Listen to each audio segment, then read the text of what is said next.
What are the basic requirements to pursue a master's degree in the US as an international student? Well, there are only two. I want to get to those. One, you need a bachelor's degree, or more specifically, not even that. You need to be on the way. Here's why. Here's why you shouldn't wait for the moment you hold your bachelor's certificate in your hands before you then start to apply for your master's in the States. That's because that whole process takes about 1 to sometimes 1.5 years. So all you need really, which as it relates to point number 1, is a progress towards degree. That you have your high school diploma as your highest academic degree, plus you are producing academic credits during your bachelor studies that then will lead to your bachelor's degree that you can then use to seamlessly start your master's after. If you were to wait, you would have a gap year, an unplanned gap year maybe, after your bachelor's, if you wait for your bachelor's to then do your master's after. So we encourage all of our students, and we're sending dozens of master students to the US every semester, is that you ask your university for your transcripts so you can then convince any university, or we can help you convince any university in the US that you will eventually have your bachelor's degree in hand, and then you're going to get a conditional admission already, assuming that you're going to reach your bachelor's degree, obviously. That's number 1. Number 2, there is the TOEFL test.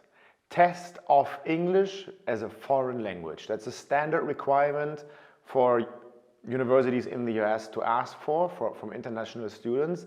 And unfortunately, but it's just the way it is, we have very rigorous universities in the US, in a sense that sometimes they ask for a TOEFL test to prove your English level, even though you might have pursued an entire bachelor's degree in English.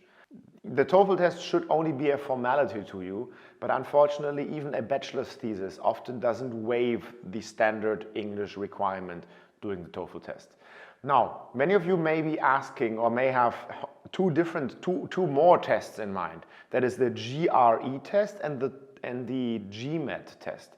And I want to quickly talk about those and as they relate and how they relate to the absolute needed requirements. The GMAT, General Management Application Test, is for master students wanting to pursue a degree in business or in a business-related field, and the GRE, General Requirement Examination, that is for all other master's degrees. They're recommended, sure they are, but they're not required always. There are universities that are really well ranked as well, that are test insensitive, where you could get in even without a GMAT or GRE test.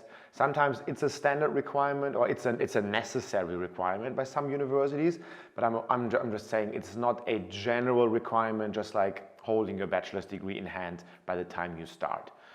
If you have questions about the dynamic or other requirements that you may bring to the table and you want to ask, hey, can I get scholarships with that? Can I don't know, increase my odds, or my chances to get in, or what should I do to increase my odds to get in a really good universities? Anything along those lines. Feel free to use the comment box below this video. Our team should always be proactive to respond as much as we can to your questions.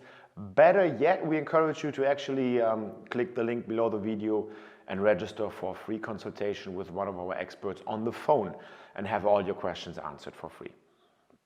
If you like this video, give it a thumbs up, subscribe to this channel as well if you don't want to miss out on more news and more how-tos in regards to studying in the US. We hope to hear from you soon, guys. Bye.